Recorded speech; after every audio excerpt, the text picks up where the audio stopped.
Welcome to Make Shit Happen. This is episode number with Chau Nguyen. Chau is a Chief Public Strategies Officer at Houston Area Women's Center. Chau, welcome to the Make Shit Happen show. I cannot believe I'm here. I'm so excited, Sammy. Thank you so much for making the drive, and I appreciate you coming, and thank you for being on our show.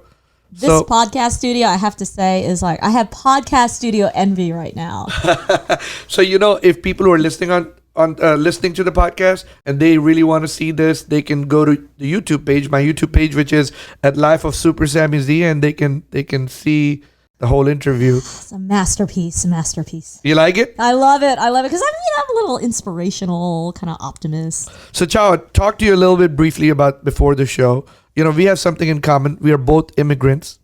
Okay, yeah. You came as a refugee when you were 2 years old. Yep. To Houston with your parents. Yep. How many were in your family? It's you, your mom, your dad? Yeah, my mom and dad and 4 siblings total. I'm the youngest of 4, 2 boys, 2 girls. We came when I was 2, so obviously I don't remember. I have lots of pictures. We were the first wave of Vietnamese refugees to come to the United States, sort of that long migration. And the first wave of Vietnamese to come to Houston. Wow. I still remember my father in a front page article in the Houston Post, and it said, I'll never forget it. It said, Vietnamese family gets a wet welcome. A wet welcome? Because it flooded, right? Oh, so they lived off of Broadway. Once they came here, they found a place off of Broadway, which actually there are still Vietnamese immigrants. There's a lot of Vietnamese over there. Let me tell you about this. So I have to share this story. I was working at AT&T long distance right after high school. Okay, while I was in college, while I was going to U of H, and so I used to do door-to-door sales. So I was in Hispanic market. Yeah. Okay, and I'm thinking Broadway. I grew up in Southwest in Alief, and no idea. There's just a lot of Hispanics on the South Side. So we go to this apartment complex. It's on Broadway, right? It's this gray apartment complex right before you get to Hobby Airport. I know exactly what you're talking about. Knock at the door, and it's Vietnamese people. Anyways, I worked that whole apartment complex for 2 full days. And I was like, oh my God. I never imagined there would be so many Vietnamese people on the South Side. Yeah. Because growing up, we grew up in Alief. There's a lot of Vietnamese in the Southwest. Heck, the the Chinatown is here. Right, but I had no idea, and it was a cultural shock for me looking at that. I went to this one place, and this guy was cutting hair in his apartment complex. I even got my hair cut while I was at work. But yes, so you lived in those apartment complexes, I'm assuming. Just briefly, yeah. We all of our furniture got wet, so everything got pushed outside, and so my father's proudly standing over all of this wet furniture. And the article, and we still have it, talks about, our migration to the United States. And from there, little Chau was a product of Houston upbringing, just like Sam. Yeah. So I know you probably don't remember because you were 2 years old. Yeah. But did your parents ever talk about the migration? Yeah. I will tell you, looking back, I did not realize until I'm now a mother and an adult and how much trauma. How desperate it was to come to a new country without money, without leaving everything behind. What courage it took to haul your own family, kids. My mother was 20. Let me think about this. She was 23 years old with 4 kids. Wow. Isn't that crazy? That's crazy. So, I always think about it. I always tip my hat to my mom, who was 32 when she came over here. From Pakistan, right? And I'm thinking, and I'm like, she left all her family, not knowing the language, just, trust her husband with 4 kids. Same. And just say, you know what, I'm going to move over here, not knowing what's going on. And so I know your parents, probably your mom left all her family over there. Same. Yeah. Right? Yeah. Same. And just not knowing the country. But we got to give for our parents because they did a lot of it for the betterment of their kids. Yeah, for a better life. And look at us. We're sitting here in a beautiful podcast studio with you, a successful furniture owner, me, a social worker. We are living the American dream. I cannot tell you how much gratitude I have for my parents. And gratitude is a must, right? You said the magic words right there. I mean, your day is as good as your gratitude. Oh, definitely. So, Chau, you say you're a social worker, and we'll get to that right now. But so I want to get back to the family thing. Y'all migrated over here, and then like how a lot of Asian, and when I say Asian, I mean everybody, Asian, South Asian, Indian, everybody. When our parents bring us over here, they want us to be doctors or engineers or something like that. Or we're a failure. Yeah, or we fail. So did your parents wanted you to be an engineer or doctor? Lawyer, engineer, doctor, yeah, any of those. But the one blessing I had is my parents. I was always a very curious child. I was always creative. I love to learn. I love to get out. And then that path took me to being a journalist. They always encouraged me because they knew that I would do okay. And I remember the first TV. So I used to be a TV reporter. The first on-air job I received at a very young age was in Guam. And so I had to move from Houston to Guam. And even at age 21, graduated from high school, I was still scared of my parents because that's the Asian way. Like, what if mom and dad don't let me go to Guam? Then I can't go. Yeah. I'm already living in my own apartment out of college thinking if they don't let me go, I can't go. That's my mentality, right? Because that's how we are in Asian families. I mean, we're tight-knit, strict. Girls don't, leave. Especially in immigrant families. Oh, my gosh. Yeah. But the one thing they did is they said, you know what, Chau, you can do anything in this world. You just go ahead and go. And that really launched me to knowing that finally I can be accepted from them no matter what. Awesome. So you became a journalist then. I did. So what school, you went to college in Houston? Well, just like any strict Asian family, I stayed in Houston. I went to St. Thomas. Okay. In fact, my first year, I actually lived home. Wow. And I would commute, and my parents would say, Friday night, you got to be home by 11. I had an 11 o'clock curfew. Really? In college. I'm still that strict parent. I can see it. Yeah, I can see how it's generational, right? Yeah, I'm still that parent. If my kids are listening to it, they'll be like, really, Dad? You know what? You still do that after so many years. But I still do that. I totally get it. So I went to St. Thomas, and I got bit by the TV news bug. I had an instructor who was teaching us like a radio production class, John.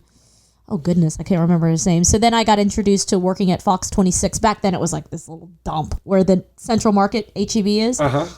So I was an intern, and I would pour coffee, and then I walked into a newsroom, and I was like, oh my gosh, this is it. Forget about, being a newspaper reporter. This is what I want to do. There's an energy and a buzz in a newsroom. Mm-hmm. So that's where my career began. I worked on the desk, which is kind of a job where you listen to scanners and send out reporters and photographers and, call for beats like, hey, what's going on at the morgue, Yeah. So I did that for a few years, and then I got my first job right after college in Guam. I worked in Guam, which is halfway across the world. I didn't really realize that until I looked at the map. I'm like, oh my gosh, I'm going far. That was a wonderful experience. I was lucky enough to come back to Houston to work as a reporter at the Fox station, went away to Atlanta for a few years, worked at a CBS station there, came back to Houston several years ago, and that's where I basically retired from KHOU as a weekend anchor, weekend morning anchor, and reporter. KHOU, for people who are out of the city, is CBS. The CBS, affiliate. The local CBS TV news station. All right. So, and how long was your TV career? About 15 years. Yeah, in total, 15 years, and that was plenty. That was plenty. Now, you said the news desk. You work on the news desk. Did you? First of all, did you always wanted to be on TV, or you wanted to be a journalist, like write for the paper and everything? I thought, okay, so I think sometimes your path is kind of set for you, right? So as a child, I loved to read. So that was my escape from just being an immigrant child growing up in the white suburbs. So I read a lot of books, just read. Then I realized I was just always curious about people. Like, I want to know about Sam and your upbringing, and I want to know about Angel, and I want to know about all these people. And then I love to write, right? So then I became a writer very early on. Then I became a newspaper editor in my high school. And I loved it. And so really my resolution when I graduated from high school is I'm going to become a newspaper reporter. Now, the one nugget is I would watch Connie Chung, and she was the only Asian American woman on TV. Mm-hmm. And that was really inspiring. So I thought, wow, if she could do it, I wonder if I could do it. But I didn't really think about TV until I walked into that Fox 26 newsroom back in 1992, 2.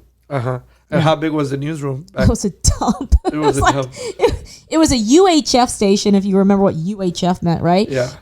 Fox UHF and VHF. Right? Yeah, and it wasn't even Fox 26 like it is now. It was like, Channel 26, UHF, and they had this small newsroom. It was just being purchased by the Fox network, so it didn't have any of the bells and whistles you see now.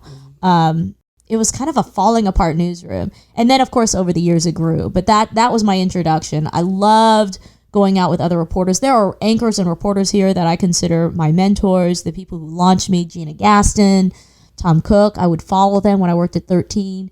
We'd put my resume tapes together. I mean, plenty of people that are still in the news business locally that I look up to and are still doing it, that really influenced my career back then. So I felt very lucky. So now did you do, a lot of time when reporters, they start, or, before they become the anchor, they always out there, chasing ambulance chasers and, the cop chaser. I mean, you did that, huh? Oh, you have no idea.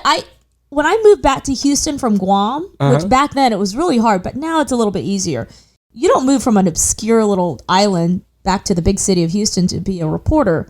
But I was lucky enough to do it because I had a news director, a former boss, who said, you know what, Chau, you can do this. So she put me on the overnight shift. I worked from 10:30 till 6:30 or 7 in the morning, chasing police chases, fires, homicides. I cannot tell. At Fox 26, I was like the angel of death in the morning, like knock on people's doors, like, so sorry, your person. It was, it was a really interesting 2 years of being like a night owl and being. You were a crime chaser, huh? I was an ambulance chaser. I knew cops. We would stop at the stop and go on Kirby Drive. I mean, that was my world. I was a beat reporter. So yes, I was a total beat reporter. And then hurricanes would come, and I'm 4'0", right? Like 5'0". I'd like blow it up. Like, Chau, are you okay? Don't blow away. What was the most memorable experience ever being on? Okay, so people have asked me plenty of times. There was a child who wandered off into the woods up north somewhere in Montgomery County, Conroe, Willis, and she lived in a trailer park. And she'd wandered off with her dog in the woods, and all night they're searching for her. Rescue units are out, and she's like 5 or 6. So now we're all thinking she's gone, right? So I'm live at maybe 7 in the morning, and all these people are running by, like, oh my gosh, we found her. And literally, she comes out of the woods, and she's all scratched out with her dog. The dog stayed with her all night. She just got lost. Oh. That to me was so memorable because it was news that was happening in real time, and it was so emotional. There's a couple other moments, but it was so emotional, and it was so palpable. The other one I would say is the Texas A&M bonfire collapse. I was the first reporter who showed up, and I think they just celebrated 20 years or honored 20 years. I was the first reporter who showed up at the scene. It was about 2 o'clock in the morning. Yeah. I was working overnight. So Todd Smith and I, my photographer, who's still a photographer at Fox 26, we showed up. It's like an hour drive, hour and a half drive. And you could just feel the devastation and just, you can feel it. The energy was real, right? It was palpable. And I was there for a few days. Those are some not so good and good moments. That's news, though. Those are people's real lives. That never leaves me, by the way. Just knowing that, you could wake up and life could be fine, and in an instant So I mean, what about since you lived in? I mean, you've been in Houston. What about hurricane? Any hurricane memory? Ike, Katrina was obviously very devastating, and then there's a host of smaller hurricanes. Sadly, you remember Rita, right? When everybody left Houston. Yes, Rita, Katrina. So you were working when Rita. I think I was out of news by Rita. Rita was what, 2008? Well, it was Katrina and Rita together. Okay, Katrina. In 2005, I think. Okay, so then I was working Katrina and Rita. Yeah. I stayed at Transtar for a few days. And then Ike was 2007. That's what I'm thinking. Ike I wasn't here for. I was actually out of news. And they would call me back. I totally left news. Yeah. And my, Bill Bishop over at KHOU would call. He's like, you want to work again? I'm like, no, I don't. So why did you leave news? That's a good question. I knew that there was something more for me. I always had a wanderlust spirit. This sounds really like, don't try this at home, kids kind of moment. But I really thought, it's just time for me to hang up the hat. And I was, things were going really well in my career. I had an opportunity to move to New York. Things were going well at KHOU. I went into my bosses. I had thought about this for a while, and I said, you know what? I am going to quit. I'm going to travel the world for about 6 months. I don't know what my path is going to take me, which is so foolhardy, right? Looking back. But I trust that I have enough skill sets to figure out something. And so that's what I did. But I mean, that's pretty brave. Yeah. I mean, of something you've been doing this at this point for 15 years, from talking about from a 21-year-old girl to 36, 37-year-old. I mean, you've basically spent your adult life doing this. I mean, what kind of guts did you, I mean, it's brave. I mean, I know. Or foolhardy, right? Like kids don't try because this at that time, the anchors were making pretty decent money too. I had a great life. I also had, some money in the bank. I had a house. My life was really good. A dog. You know what I knew is I was a single girl. I was working in TV, and I thought, if I don't travel now, I love to travel, right? I will never do it. So I took off to Vietnam. I went to Southeast Asia. I went back to the islands for a while. And then I came back and decided I'm going to go get my master's in social work. It was the right. I just knew that I wanted to do something where I could connect with people, but I wasn't sure what that was. And I knew that I wanted to have a life of service, but I wasn't sure what that was either. So it took a little exploring, obviously getting an education and dabbling in some psychotherapy, counseling with kids and adults and teenagers. And then I kind of fell into this nonprofit management world that I'm in now. And what made you fall in there? I mean, with some of it's luck, right? Yeah. Yeah. With you having masters, impressive resume, being around, a TV anchor for one of the, I think at that time, Channel 11 was number 1 or number 2 station. And then you just go to a nonprofit. Well, what happened was, in full disclosure, when I went back to work, I had already had 2 young babies, right? So I had babies. And I used to volunteer at a place called the Women's Home, which is treatment for addiction and recovery in homeless women. Okay. So I knew the woman who was the head there of development. I went to Marsha and I said, hey, can I volunteer here? Because I need something to do. I can help the women counsel. And she said, Chau, why don't you take this position? It's full-time. It's perfect for you. It writes your name. And the job description was, volunteer outreach, public speaking, talking about the mission and the services. Like, oh, I'm a shoo-in. So that's kind of how I fell into nonprofit. I did that at the Women's Home for a few years. And then we like to joke in nonprofit, you get poached, right, from another nonprofit. And so that's what happened to me at the Houston Area Women's Center 4 years ago. And we support women and children and men and boys who are dealing with domestic violence, sexual violence, and sex trafficking. So that's what we do. We're one of the largest support services. Sex trafficking is really big, in especially in Houston. They say, I think United, I was listening to Tony Robbins' podcast the other day, and Tony Robbins is, he supports this underground railway. I can't remember the name right now, but where they free these kids. And it's mind-boggling that the United States is one of the top, I think it's number 1 or number 2 for women and kids being trafficked. Yeah, it's one of the major hubs. And even more startling is Houston is one of the biggest hubs in the country for sex trafficking. And that's crazy, isn't it? Yeah, it's going on behind our noses and we don't know. And, there are some issues around our children, going to good schools, in good communities, also being groomed, quote unquote, and trafficked, by these predators, they're predators, right? So that is something that our agency is. It's mind-boggling. I mean, it's scary, and I mean, especially in Houston, living in Houston, and knowing, how big of a deal it is. So tell me, at the Houston Area Women's Center, right? You can just call it Hawk, yeah. Okay, Hawk.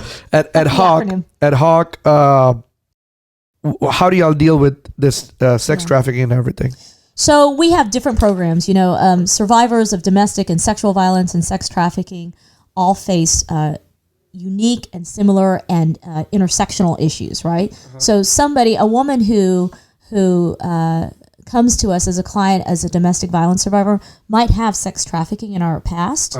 We also specifically have counselors and advocates who work with sex trafficking survivors. Last year, we saw 277, I believe, sex trafficking survivors through the Harris County Courts Diversion Program. So we have a partnership with the DA's office to ensure that when a sex trafficking survivor goes to the court, there's an opportunity for her to have a touch point with us so that we can explain the resources. Getting out of the life, they say, is a very complicated avenue to navigate out of, because young women might think it's their boyfriends. It's the only life they have. They've been brainwashed. But what we tell survivors is you have a place here.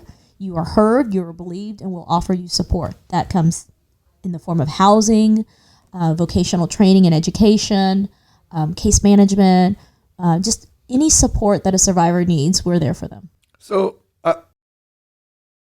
does it have when girls fall in this trap? The life, yeah. Okay, and it's not, and you know what I've learned, because I mean, you know, I listened to it the other day and I just started, you know, going through it, not knowing that, you know, that me and you were gonna have this podcast over here, but because it was like something that kind of caught my attention, and so a couple of weeks ago I started doing research and everything, and I'm just looking, seeing the cases and everything, and I see it's not only women, it's not only girls who have been, you know, kidnapped or sold or anything like that as children, but it's also girls from regular families. Yeah, that's what I was saying. Yeah. Being groomed via Snapchat. Yeah. Via, you know, that these men are actually, because on the streets, a white woman is more expensive to sell than a black woman.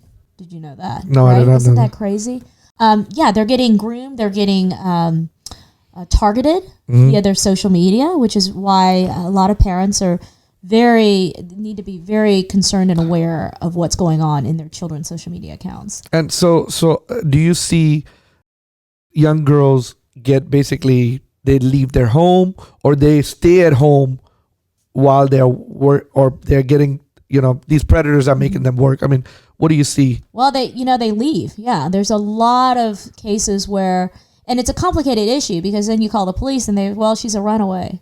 Well, maybe she identifies as a runaway, but she's really being lured away into a life of sex trafficking that she doesn't know is happening. And that has happened to many children. You know, there's as many as 79,000 youth in the state of Texas who are sex trafficking victims right now.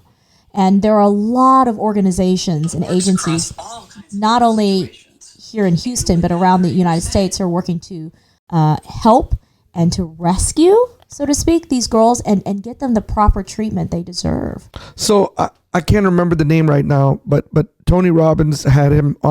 He had this guest on his podcast who's the CEO of this underground railway. I can't remember the name of the group right now, and I was trying to look on my phone while you were talking. But you know what he said is like sex trafficking is now the number one growing criminal organization in the world, because a bag of cocaine can only be sold one time, but a girl can be sold 5, 6, 7, 8 times a day. That's absolutely true. And the body is very valuable. Yeah. But the body should not be for sale. Yes, definitely. Yeah. And so now let me ask you, do you see also kids, you know, being kidnapped and sold? I mean, young kids and young women, young girls, 3, 4, 5, 6, 7 years old. I don't know if we see it that young, but it absolutely happens. I was at an event over the weekend and a survivor spoke, and she was sold from the age of 10. Age of 10. Another fact that I learned.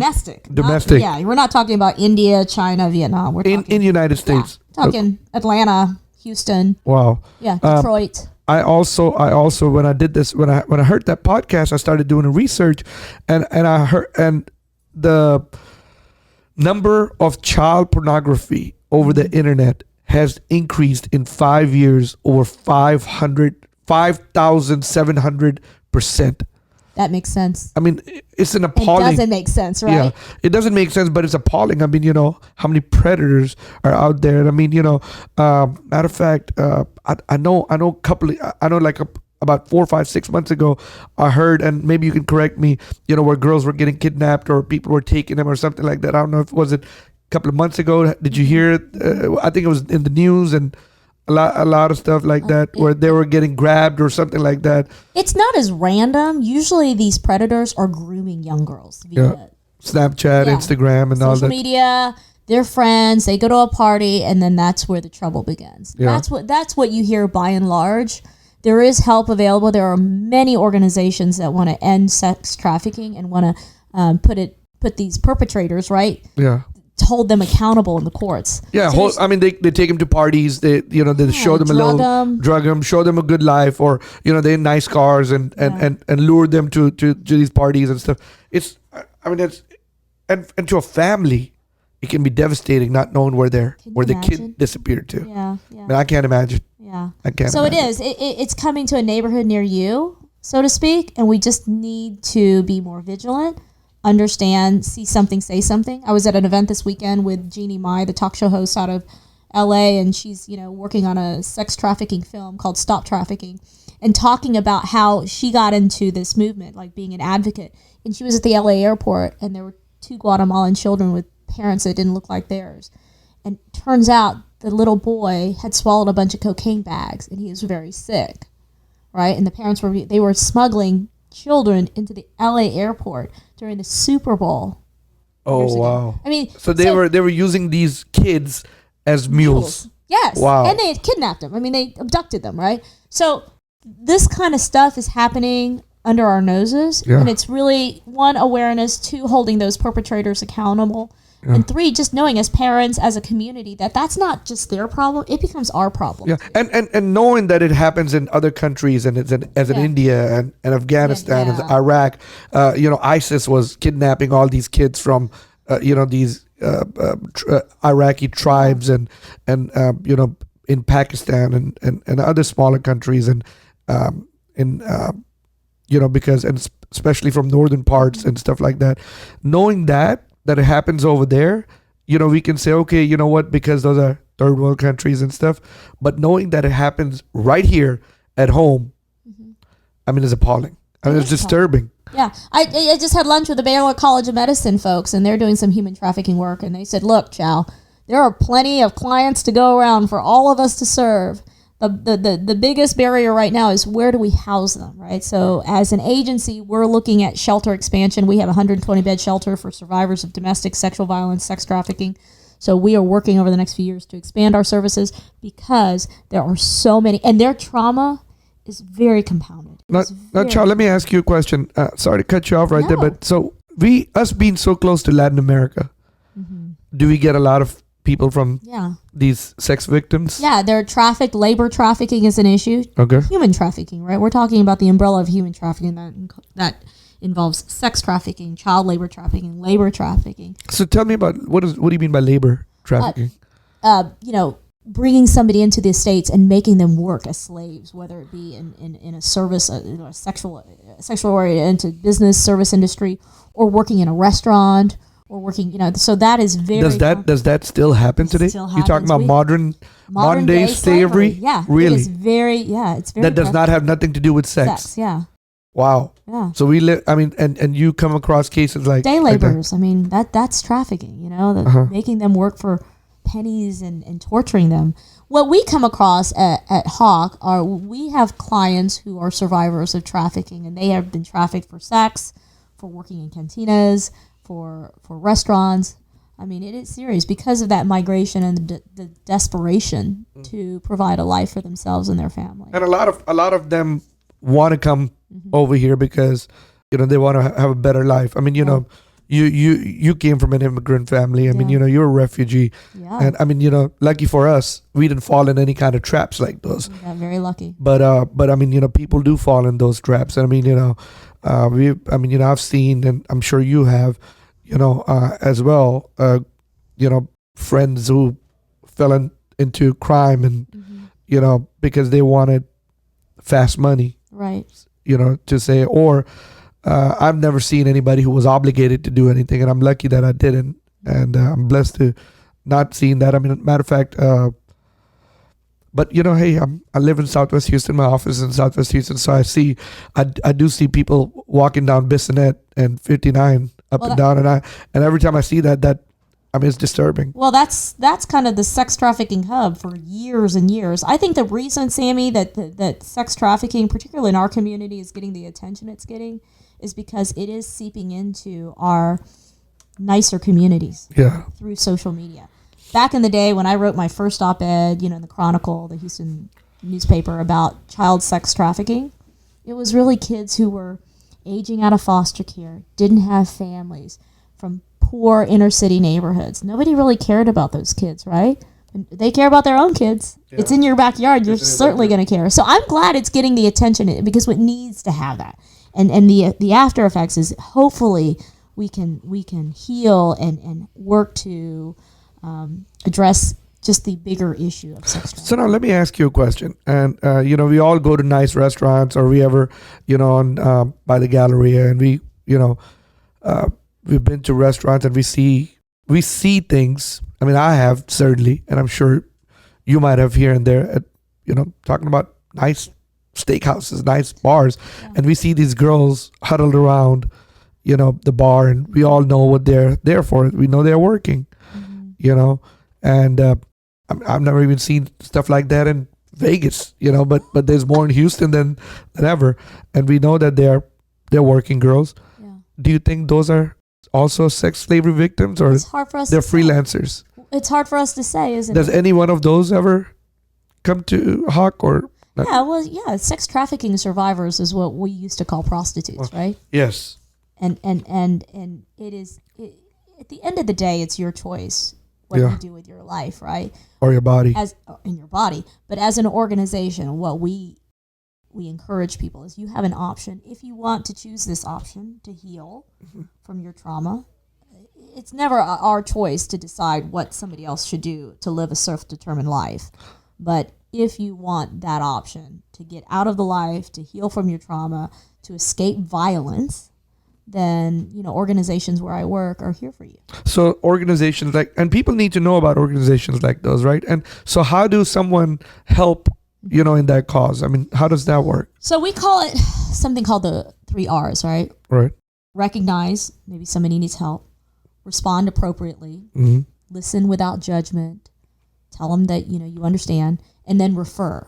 Because I may not be the expert, but I know a place where you can call to talk to somebody. So at our agency, we carry 2 24 hotlines, field about 40,000 calls in the city of Houston every year for domestic violence, sexual assault. It's free, confidential, 24 hours a day, 7 days a week. So I always say if you want, and it's funny because, I've been working in this business for a while. I get calls and emails and messages every week from somebody who knows somebody who needs help. And I always say, I'm so sorry you're going through this. We are here to help. Please have him or her call our hotline. So aside from sexual, being a sexual victim, also there's a lot of women who, get physical abuse and they think it's okay, and there's a stigma of shame. Yep. There's a stigma of maybe I provoked him. Yeah. Maybe, blaming. Yeah, he he really loves me and he cares about me and he did that. And honestly, to me, I think hitting a woman is never okay, right? It's never okay, but the dynamics of getting into physical violence, there are other dynamics, right? Emotional violence, taking away, it's power and control, right? Taking away your phone, it's intimidation, it's using the kids as weapons. So the heart of all the things we're talking about, abuse, domestic abuse, is power and control. So no, it's never okay to hit a woman. So what we try to navigate with our survivors is it's not our decision for them to leave their abusers. It's our place to say, let us help you look at lethality. Are you in danger to get really hurt? 1, we have an assessment tool that helps with that. And then 2, here are your options if you decide to leave. No. So a woman needs to feel empowered to say, I have made this decision based on these informed things, right? But the barriers to leaving for a lot of women we see, 2 barriers: money, kids. How am I going to feed my kids? Where am I going to work? And so I will tell you, abusers will use that against their partners, right? Yeah. How are you going to work? Where are you going to go? Where are the kids going to go? Nobody wants you. Yeah. So financial empowerment for us is very important to help survivors navigate how they can make it on their own. We have match programs, all kinds of great programs. And I've seen some incredibly transformative stories from women and how they've been able to overcome that life of abuse and violence to a life of independence, self-determination that's violence-free. How many women do y'all help per month or per year? So we touch about 73,000 a year. That includes our hotlines, our shelter, our counseling services. We have a hospital accompaniment program where our advocates go to the hospital for rape survivors to sort of allow them to get emotional support and resources. We have a financial empowerment program, housing programs. So a myriad of services to ensure that survivors can walk that path towards a life of independence. So, Chau, we talked about, people who are victim of, being sold as a sex slave. Talked about abuse. Talk about rape, because there's a lot of time, sexual violence, that girls really don't report that. Yeah, so it's underreported. Yeah. What you and I are sitting here, and Weinstein was just convicted yesterday. It was very big for this Me Too movement era, right? Because somebody was being held accountable. The reason why women don't report in sort of the history of sexual violence is they're not going to be believed.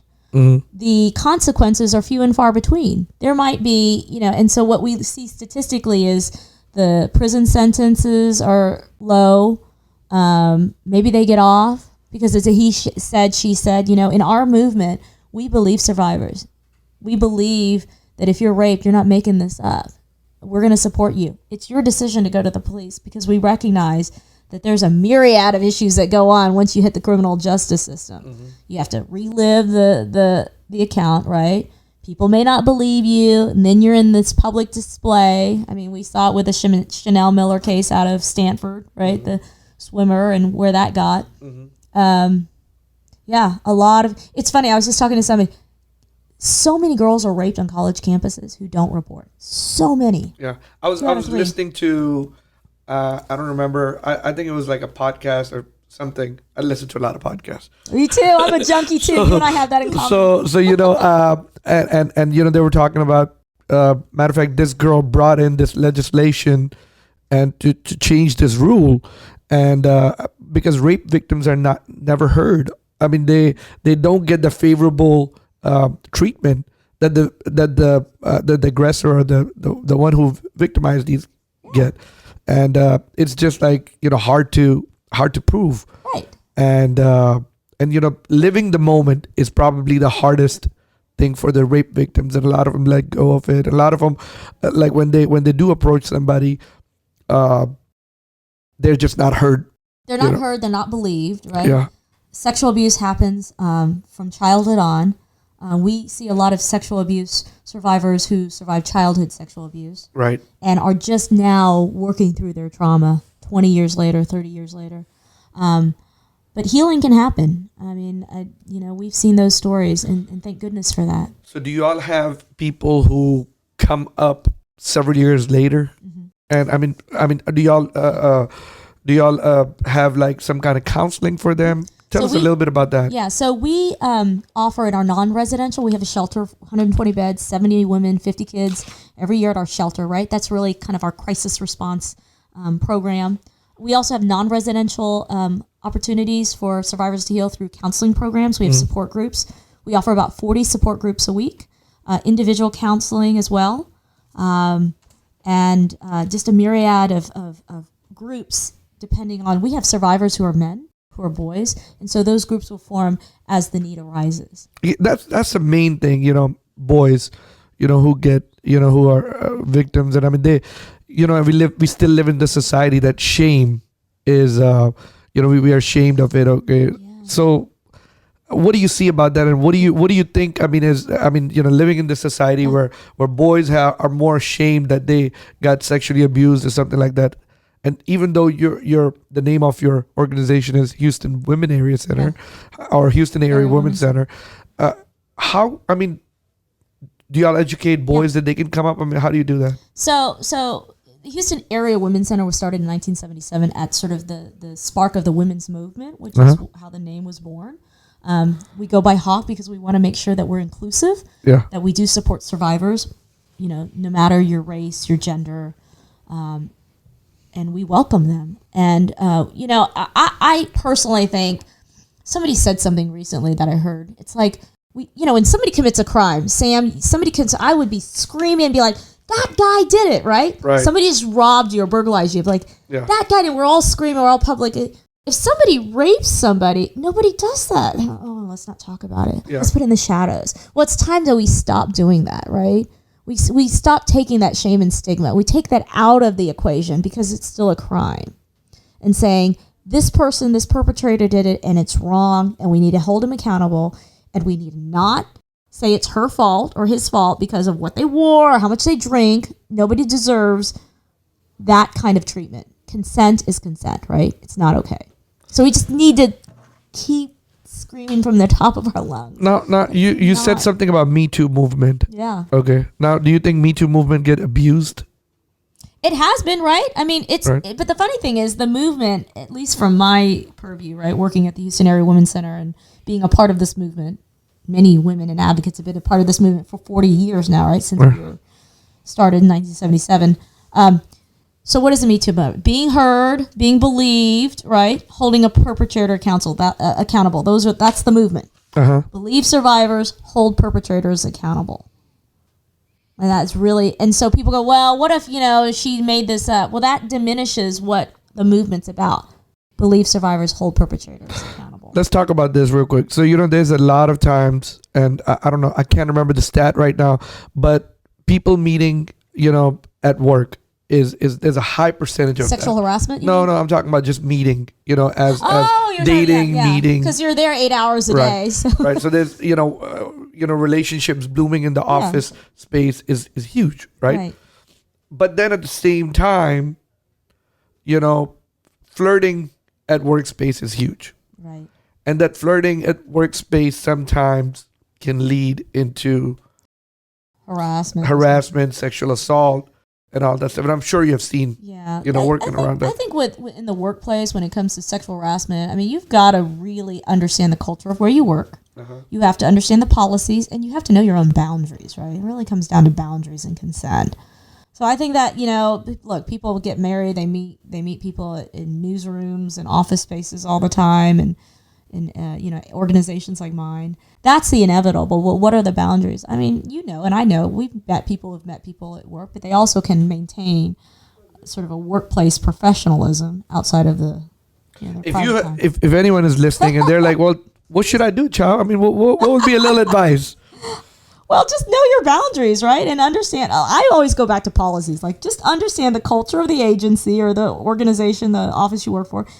Understand the policies, and if it becomes an issue but if someone's harassing you and you look at the policy and you go to HR, then you should be heard and believed. So harassment, a little different. Harassment is different than volunteering, though. Right, that's consent. Yeah. Two people who are consenting to go out and all that is one thing, but one person harassing somebody else and making their lives. I mean, don't you see cases like where she or he was consenting at first, and then had a change of heart, and then it ended up leading into something bad. It could. I mean, have you seen those cases? We don't see those cases. I mean, we deal with sexual violence and. Well, I mean, that's what I'm saying. If it leads into sexual violence or something, does it ever do? I mean, I can't tell you that I've heard that story. I've heard sort of anecdotal I'm hoping that it doesn't. Yeah, let's hope it doesn't. Yeah.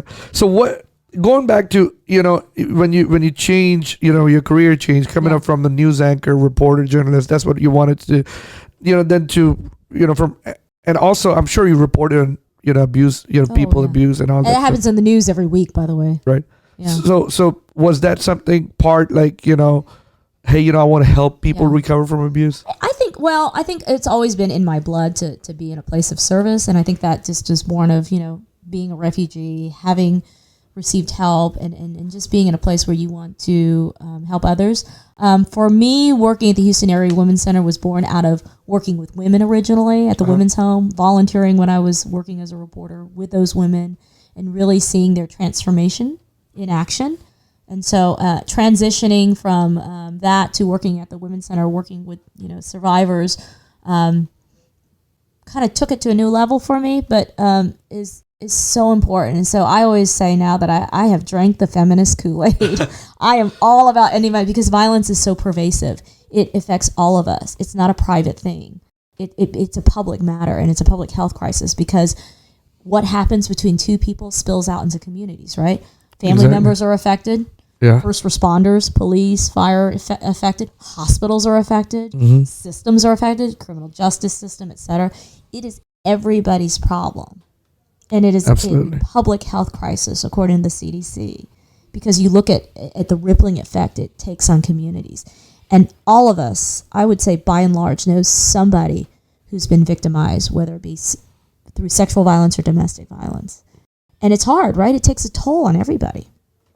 And it's behavior, right? It's culture change. Like kids, teaching kids how to be in healthy relationships. Exactly. How much is, physical abuse is one thing. Verbal and emotional abuse is big, is huge too. It's part of that. Part what I of was it. saying, that power and control wheel, like the whole dynamics of what leads to physical violence. Everybody thinks it's the bruises that it really things predicate those bruises, right? And I want to say that there's a lot of men who get emotionally and verbally abused as well. Absolutely. It's not only women. It's not only women. It's funny.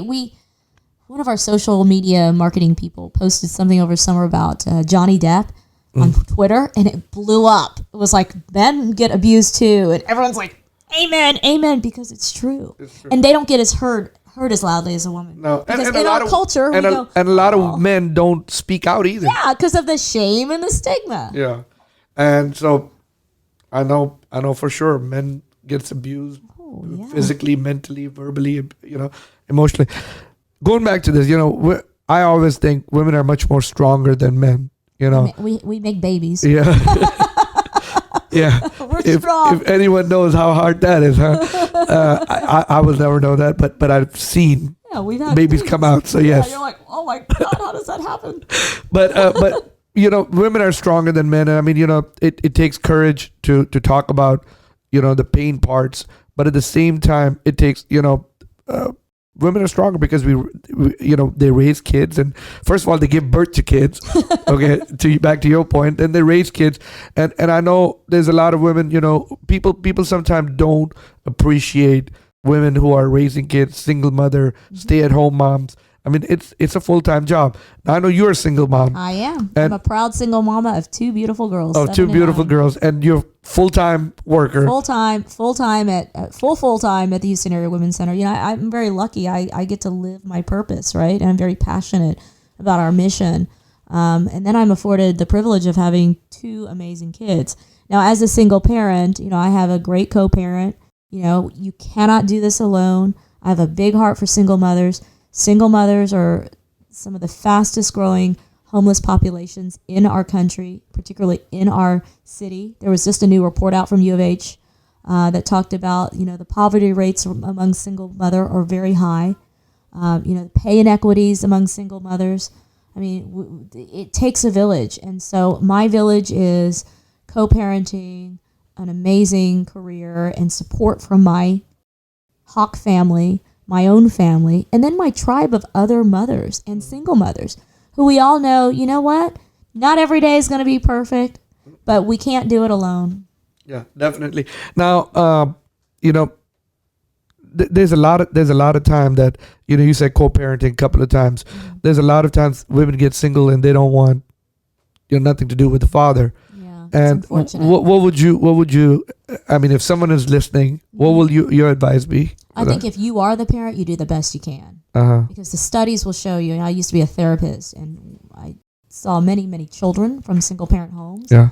If you have one good, solid parent who gives you that love and support and attention and connection you need, you're going to do okay by and large. That's what the stats say, right? So, you find your support system, you find your tribe to help you navigate single parenthood. It's not easy. Right? But keeping the kids away from the other parent is not healthy for the kids at all. I would say navigating all of that is family to family. You just don't know the situation.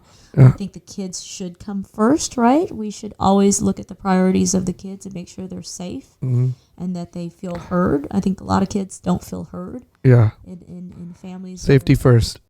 Right. Feeling safe, having that community around you, the school community, your family community, just having support around you. So how does the work at Hawk impact raising these two beautiful girls? Keeps me up at night, right? It's like, what keeps you up at night? What kind of a community do I want for my kids, right? What kind of behavior do I think is okay, right?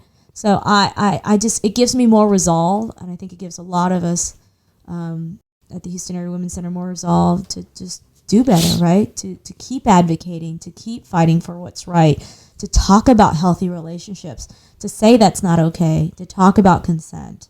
I feel so lucky that I can be a voice in our movement about all of these issues, and to do it with conviction and with resolve and with heart, and to know that my girls are gonna be okay if they have a voice, if they know it's not okay to have consent. It's okay to choose happiness. I'm looking at you. So it's okay, right? Yeah. So to give them the confidence and the empowerment they need, because I think that sometimes in our culture, with these sort of gender issues, women don't have a voice, right? They're like, oh well, I shouldn't say something. I should be a pleaser. No, it's okay to have a voice and say this is not okay and that's not okay. For me, I'm very close to my children, and I want them to express and tell me how they feel, that they have a voice. I feel like we can go on for this for hours, right? Well, because I used to be a reporter, I would want to ask you all these questions about your life, Sam. So, we can definitely go on but you said choose happiness right now. You saw that sign. What is your definition of, or let me just say, what is your opinion of choosing happiness and why happiness is so important? And it may be at workplace, may be in relationship, may be waking up in the morning and having a purpose. What do you think about that? So for me, I choose gratitude every day, to know that I am grateful for my health, my children, and connection. Those are kind of my things, right? And if I live in gratitude, my day goes pretty good. So why is gratitude so important? Because I know it could be worse, right? That what we have in this sort of finite moment of living in life is so short, right? And I've seen all the tragedies and the deaths, and that doesn't leave me. All those years of being a street reporter and seeing crime and death and homicides and bodies and people being put out like garbage, right? It never left me to realize that, tomorrow is not promised, and that love is, okay, now I'm getting really kind of optimistic, woo-woo, but love is everything. Love and connection are everything in life. And I choose to be in a place of gratitude and love, and that's what brings me happiness. Yeah. It's not all the big things and the validation, the success. It's really in those moments with my children, looking at the sun, driving here, being really present with whatever I'm being present with. Yeah. I did a video, I think it was a couple of days ago or last week sometime, about gratitude. Oh. It was and I posted on Instagram and YouTube. And, we are so grateful. We are walking.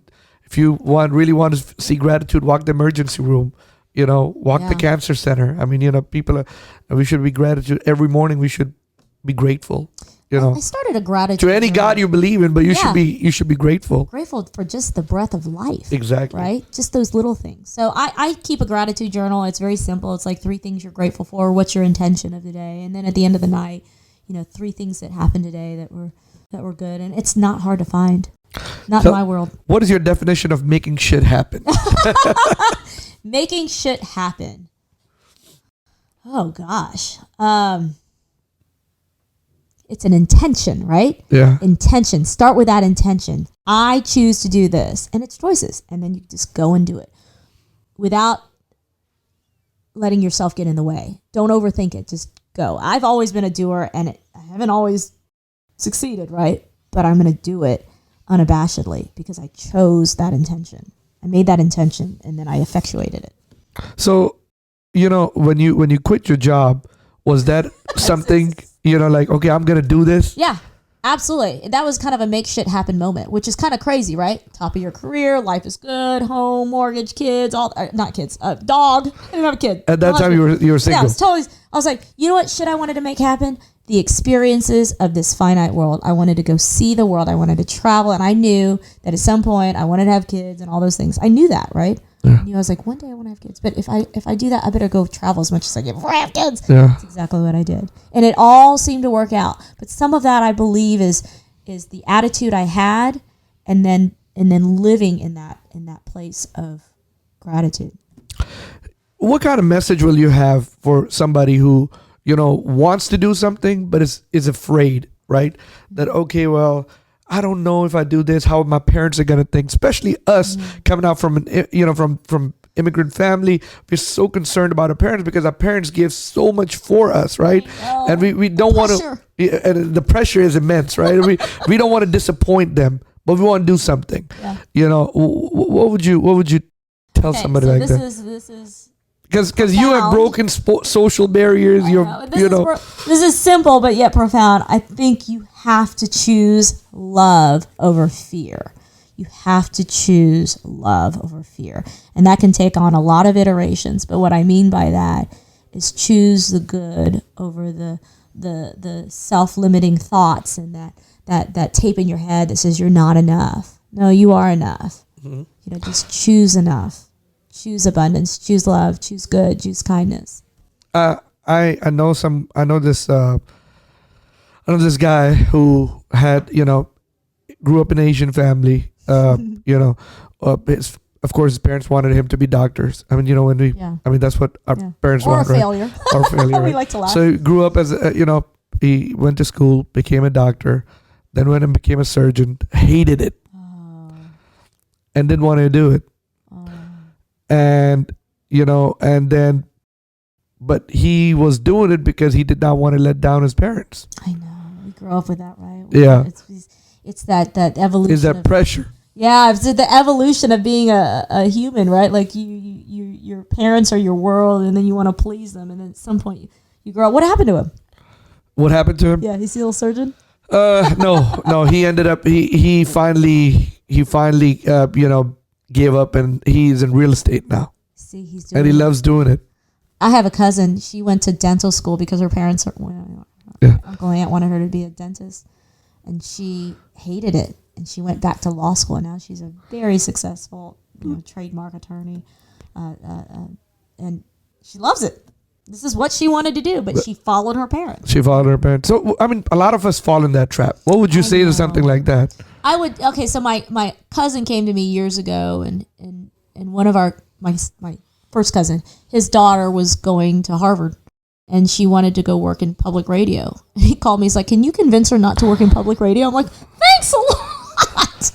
And now she's working at a think tank, for healthcare. I mean, she's really doing she's a career of service. Look, I think you have to nurture and encourage your children and allow them to live their path. I really do. And you have to feel connected, because telling them what to do is not going to bring that connection closer. Yeah, I'm going to encourage my children to do what they feel best. And for parents sometimes have the hard time doing that. Of course they do, especially from our culture. Yeah, right? I strongly believe, education is important. I told my kids the other day, I said, listen, you got to go to college. Now, I don't care what you do. Yeah. Okay. I really don't care. I said, and I told my kids, I mean, it was a hard conversation. How old are they? So they're 19, right? Oh. I have two twins, and they didn't want to go to college. And I'm like, look, you both got to go to college. Whatever you do, you got to go to college. I said, I don't care if you get A's. I don't care if you get B's. I don't care if you get C's. That's the odds. The odds in this country is a college education is going to. Yeah, and that's exactly what I told him. I said, I want you to go to school. I want you to go to college. I want you to have an opportunity, because I want to me as a parent, want to level the playing field for you. I don't want you to go somewhere where you're not able to talk or communicate with somebody, and someone else has an advantage over you because they went to school and they. That's the culture of this country. That's it. Or the culture of. So what do you think about education? I'm a tiger mom. Yeah. I make my kids do all their homework. They have a whole weeks of homework. They're only in second, third grade, but I make them do all their homework Mondays and Tuesdays, so that the rest of the week they can kind of relax with their dad. So no, I am a tiger. Education is very important to me. Yeah. And I think the lessons you learn in going to school and being sort of self-sufficient, right? When you go to college, you have to study by yourself, eat, drink, wake up. All those things you learn in college. You basically set yourself up for being an adult through college. And college education is fun. I mean, get excited about learning. And that's what. And so I told my kids this. I'm like, listen. Right. I'm like, listen. I don't want you. Okay. If you take a chemistry class, will you ever use it? No. No. Will you take a biology class? Will you ever use it? No. I totally agree with it. I said, but you must go to college, because at the same time, it brings discipline in your life. It broadens, the vision. I mean, where you. I mean, and then you gotta live life. I'm like, go out, go to spring break, go do stuff. That's right. Quit I'm your like, job when you're 35 years old. because when you get out of school at 22 or 23, you still have the rest of the life to work, and you have the rest of the life to do all this. I agree. Adult stuff. Right now, You should go to college, and you know Do you know how many kids would die to go to college? exactly. Yeah. And our kids are like, no. You can have a gap year, but still finish college. Yeah, well, I'm with you, Sam. Yeah, And education in this country is everything. It is a reason why, I think people like me and you are able to succeed, even if we're doing careers that don't have anything to do with chemistry and all that. It level set us. Right? yeah. And I didn't get to finish school, and I still have that regret in my life that I didn't. Never too late. Never too late. Everybody says that. Everybody tells me the same thing. Never too late. But of course, when you have kids, you want them to do what you didn't do. I don't want to live through them, but I want to get them to see the opportunity that I didn't have. Yeah.